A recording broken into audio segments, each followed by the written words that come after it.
এবার আরেকটি মজার ছড়া।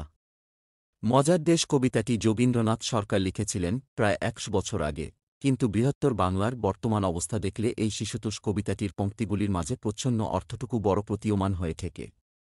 যা হওয়ার তার উল্টোটা ঘটা নিয়ে লেখা এই কবিতাটি আজ তাই তুলে দিলাম।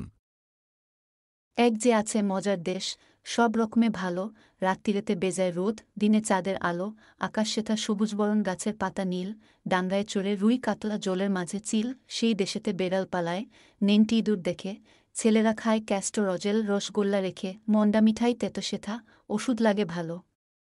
অন্ধকারটা সাদা দেখায়, সাদা জিনিস কালো, ছেলেরা সব খেলা ফেলে বইনে বসে পড়ে, মুখে লাগাম দিয়ে ঘোড়া লোকের পিঠে চড়ে, ঘুড়ির হাতে বাঁশের লাটাই, উঠতে থাকে ছেলে, বড়শি দিয়ে মানুষ গাথের, মাছেরা ছিপ ফেলে। জিলিপি সে তেড়ে এসে, কামড় দিতে চায়, কচুরি আর রসগোল্লা ছেলে ধরে খায়, পায়ে ছাতি দিয়ে লোকে হাতে হেঁটে চলে, ডাঙ্গায় ভাসে নৌকা জাহাজ, গাড়ি ছোটে জলে, মজার দেশের মজার কথা বলবো কত আর, চোখ খুললে যায় না দেখা মুদলে পরিষ্কার, প্রচারে নিউজ মহেশখালী।